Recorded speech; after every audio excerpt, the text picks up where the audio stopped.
Thank you to the Sassy Sisters, Tammy and Pamela, for having me. Can't wait to get into this. Let's see. Is romance the only genre you narrate? At the time, yes. It's pretty much what I'm tied up with right now. I've done science fiction, non-fiction, science-related books, a little bit of horror, but that was more when I was first starting out, and now that I've found sort of my foothold in this genre, yeah, I think I've found a home. Do you have a special routine or ritual you use when you get ready to narrate? I can't say that I do. I mean, unless you count getting really liquored up. No. I read from the Bible before I start. No. Hate to cheat you out of an answer, but no, I just get into the booth, close the door, and hope that the Kindle has power, because you go to narrate and sometimes the things run out of juice and you're like, oh, then you got to get back out, go charge it, and you're kind of in narrator mode, but then you can't keep going, so you got to wait till the battery powers back up. You narrate the bad boys so well. Would you like to do a softer beta type character? I have, under another name, for other publishers outside of Audible, and unfortunately those books didn't get released because the author decided to put another book forward before the one that I did. But those were like, they had one naughty scene and it was very quick and very Hallmark Channel-y. So, but I've done second chance romance, I've done paranormal romance. So with a guy is much more sensitive and gentle, and, he's missing out, right? Have you narrated any rom-coms? If not, is this something you'd consider? I'm open to everything and everything. Is that right? Anything and everything? Right now I'm pretty tied up with Piper Stone's books, but I have branched out into a couple of other series, so they're more along the lines of hardcore drama, and then the other paranormal book I did.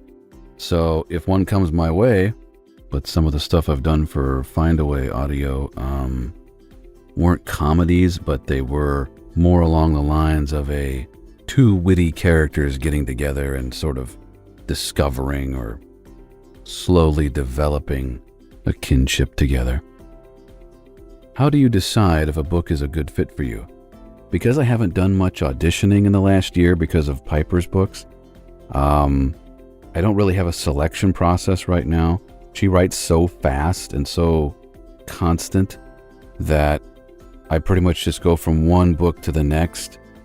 The two that I did outside of her stuff with Tattooed Memories for Leanne and Of Wicked Blood for Olivia Wildenstein, which isn't out yet, they found me, or I was referred to by someone. And even outside of the financial offer, to get a chance to do a rock star romance and then my first paranormal romance, I was like, yeah, let's try and broaden my catalog with some other offerings. Do you read through the book first before you begin narrating it? I do, for character names and character personalities, so I can get a gauge on what each person is like and who I want to use. If anyone who's listened to me long enough knows that there's a lot of Joe Pesci, there's a lot of Tony Soprano, there's De Niro, obviously Sam Elliott. So I have to get an idea of who I think fits in terms of some of the celebrity voices that I draw on. But I kind of like reading along with the reader and being shocked and being surprised and being moved by things as they happen. But at the same time, you need to know what's coming and what to anticipate, so I have to read a little bit here and there, but I typically don't read everything word for word until I'm going along with the reader. Do you find it hard to remember which voice you use for each character?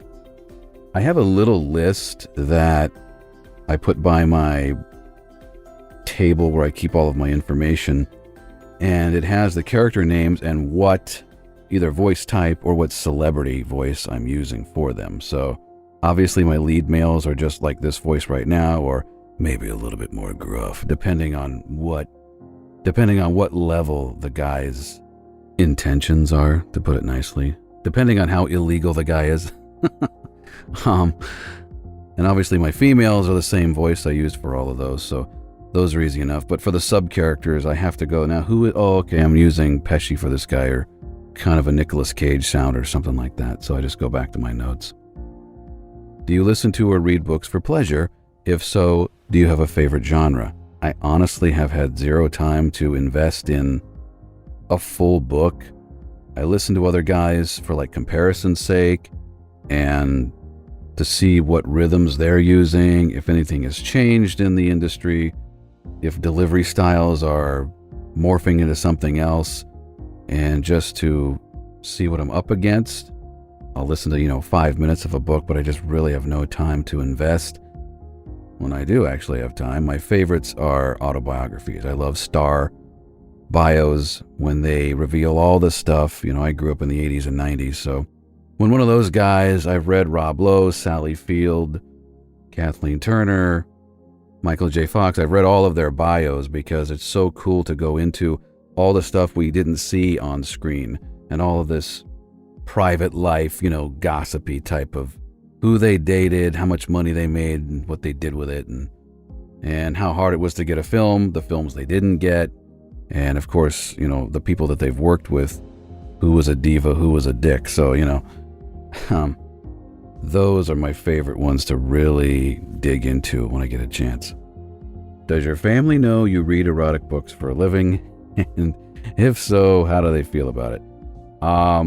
They know I read romance, but they really haven't. I don't know if this is because they don't tell us what we don't want to know, but they really haven't invested much in information on the side of, you got to send me that book. I think it would be awkward for them. So it's basically just very minimal information about, another one of those Hallmark type books, or I just say, because I have done horror and self-help, how-to, so I sort of mix it up with them. Though my great-grandmother does love Reverse Harem Motorcycle Club. Don't ask me why. In my opinion, you have one of the best female voices in audiobooks. Oh, how hard is it for you to narrate a female character? It's not hard in the sense to try and gauge the character's attitudes or moods. But when you do a female character, when you have a deeper voice like I do, you really have to hike up your delivery. And the problem with that is then you got to get really close to the mic, and then editing, because I'm not projecting like I do with a male character, it gets very difficult to modify the audio so you can hear me, because then it picks up all the little hum in the background. And that's kind of a painstaking thing to remove all that stuff so that you can really hear me. And I've seen in some of the reviews, they're like, I'm a little too breathy or a little bit too whispery. And it's like, it tends to come off a little bit guyish, and modify it to the level that I do. And not that guyish is a bad thing, but it makes it harder to distinguish who's talking. Because when you do read other guys' reviews and people are saying, oh, I couldn't tell who was speaking, that's where I really need to, or I really felt I needed to up my game in terms of, okay, let me get this borderline Michael Jackson thing going on, but try and pull back enough where it's not too laughable. And it's been, I thank you again, Tammy. It's just, I tell everybody who says it, that's the best compliment I can get on any part of a book, is when they are able to invest in the female character because it's authentic to them. And of course, the funniest one of all is when some listeners write in and say, my husband asked, how many people are doing this book? Unaware that I was the one doing not just all the characters, but the female as well. So that right there is like, okay, I'm done. You made the Christmas card list. Okay. You're somewhat of a mystery behind that deep, sexy voice. Have you ever considered revealing yourself publicly to your fans? Haven't I enough already? No. I'm sure a time and place will come where I feel more comfortable in saying world, but it's kind of cool to be the guy in the shadows who, you got the guy on the cover and you're trying to at least sell that idea to the listener. So I think I don't want that muddled where they know my image and they're trying to get into who this guy is from the cover. I just think that kind of causes a distraction, or maybe that's just me, but I'm sure at some point, it's really become a we're all friends here sort of atmosphere on all the pages I visit and all the listeners I communicate with. So at some point, and I intend on once these droplets are done circulating their way through the world, I intend on attending the book conventions and meet and greets that go on across the country and, well, hopefully throughout the world. But I've been invited to a few of those once all this stuff calms down. And yeah, to sit on a panel and tell some stories, I'd love to do that. But, and at that point, obviously, I can't hide anymore. So, but for right now, it's kind of cool to remain anonymous. When you're not narrating, how do you spend your time? Narrating. There really isn't enough time to do anything else. I'm kind of dull, I hate to blow everyone's image of what they might perceive me to be, but I'm a huge homebody, and even before all this damn demic stuff started, I enjoy the occasional dinner out and movie, baseball game, but I really enjoy working, so it's just cool to go to the next chapter, to the next, and then it's good when they go, when they're all wrapped up and you're, okay, what's next? And you get into your next story, your next batch of characters. That's just fun. That's my idea of fun. I really don't need to go out and do anything else, so this last year has not been that much different to me, but I would like to go and sit inside a restaurant at some point again. Name one thing on your bucket list. Jeez. I'll group it by saying I don't travel enough. I want to see the rest of the world outside of America, and I've only been outside of it a couple of times, so, and then, you talk to more listeners across the world and all these far reaches type of thing, and it's like Australia and France and Spain, and, and then like Piper especially writes all these characters who are from, or the story is taking place in a foreign land, in an exotic foreign land. I'm like, this place sounds awesome. I want to go see it, not just talk about it. So I'd say I just really want to travel more than anything else. Please take a moment to share with our Sister Spotlight members any work in progress and or upcoming releases you've got going on. Well, gee, be careful what you wish for. In my case, we all know that Audible's favorite pastime is to hold up releases, and then they dump them on your head in 1 second. So in the last week, as I record this on Christmas Eve, but in the last week, I've had 3 books that I've been promoting, and 2 of which came out on the same day. Santa Genie was something I did last year, but never got around to promoting it, so I thought, well, I'll wait till this Christmas season.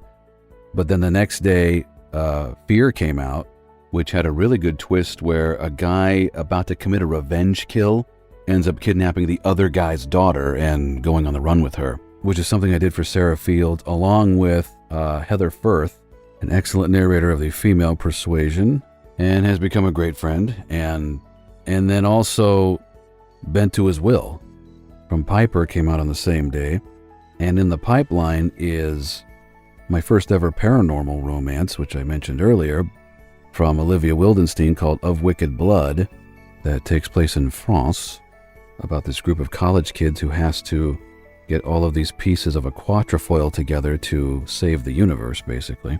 And that was a duet. I did my first ever book with Holly Fielding, who was just incredible.